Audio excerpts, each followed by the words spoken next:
بسم اللہ الرحمن الرحیم۔ السلام علیکم۔ میں ہوں محمد ادریس سوان، ایڈوکیٹ فرام ایبٹ آباد۔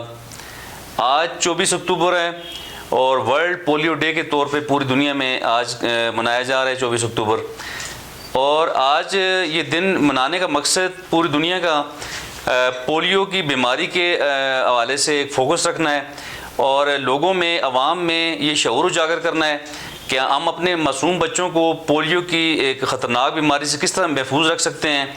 وہ ایمونائزیشن، وہ ہمارا جو ہے پولیو کے 2 قطرے جو ہم اپنے 5 سال سے کم عمر بچوں کو ہر بار اپنی پولیو کمپین میں پلا رہے ہوتے ہیں، تو ان پولیو کے قطروں کا مقصد ہمیں بچوں میں قوت مدافعت اور پولیو کے خلاف ایک یعنی کہ مزاحمت اور ایک ریزسٹنس پیدا کرنی ہے، جس سے ہمارے بچے محفوظ رہ سکتے ہیں۔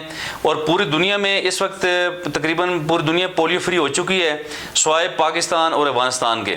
ان 2 ممالک میں ابھی تک پولیو کے حوالے سے کیسز آ رہے ہیں، اور خاص طر ہمارے پاکستان میں صوبہ خیبر پختونخوا میں بہت زیادہ کیسز آئے ہیں۔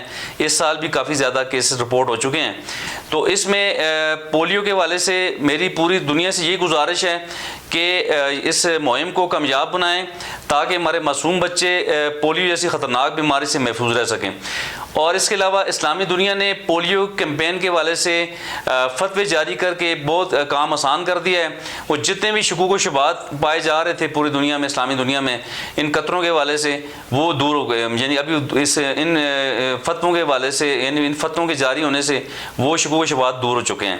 تو اس لیے تمام دنیا سے، تمام خواتین و حضرات سے یہی گزارش ہے کہ پولیو کے 2 قطرے اپنے بچوں کو پلائیں، اور 5 سال سے کم عمر بچوں کو یعنی پولیو کے 2 قطرے ہر کیمپین میں پلائیں تاکہ ہمارے بچے محفوظ رہ سکیں، وہ اس خطرناک بیماری سے بچ سکیں، تاکہ وہ ایک اچھی صحت مند زندگی گزارتے ہوئے ملک اور قوم کی خدمت کر سکیں۔ آپ کا بہت بہت شکریہ۔